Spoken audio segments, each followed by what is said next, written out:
The Wisconsin Badgers, they suffer a pretty brutal loss, if we're being honest, a 72-59 loss to the Providence Friars, their first road game of the season and their first road loss of the season.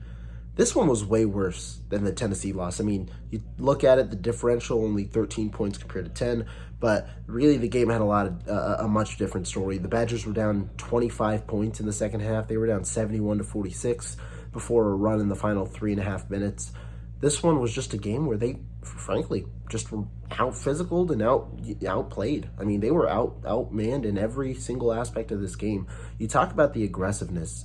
First of all, you talk about finishing. The Badgers are 7 of 20 on layups at the rim. That's inexcusable. You can't be that porous and also only get to the free throw line 12 times when you've got to the free throw line at a higher rate in the previous games. So Badgers got to improve there. Stephen Crowell, Tyler Wall, Greg Gard said that they need to finish. They've had 9 years of experience. They've got to be better after the game, singling those two guys out specifically.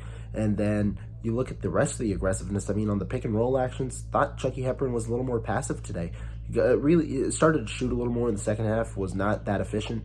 But I thought, in the pick and roll, they were playing drop coverage a lot, left a good amount of open space off of the screen. If you were going to play physical, you could, figure out different ways to get looks, open looks in the paint. The Badgers couldn't do that, and they weren't aggressive enough. Meanwhile, Providence, on the other hand, I mean, they were just more physical. I mean, you have a lot of different players looking to attack. They shot the ball well from 3, 8 of 18. A really effective day for Providence. The Badgers, they got a lot of issues. I mean, defensively is probably their biggest concern the last few games. It has been a concern overall. You can't allow a team to shoot 58% from the field and 44% from 3. I mean, Providence, the reason that, they probably didn't score as much at the end is, 1, they missed 11 free throws, 16 of 27, and 2, they turned the ball over a ton in this one. Those two things, you don't know how much you expect from other opponents, but the Badgers, they got to improve defensively.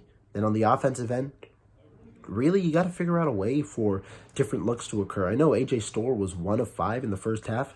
He's got to shoot the ball more. Honestly, he's one of the best one-on-one creators that this team has, and the Badgers' offense, when it's as stagnant as it is, and the bigs specifically aren't working to the caliber that you need them to work if you're pushing the ball in the paint as much as you are, you've got to find ways to get him the ball in favorable situations, pick and rolls, or whatever actions it may be.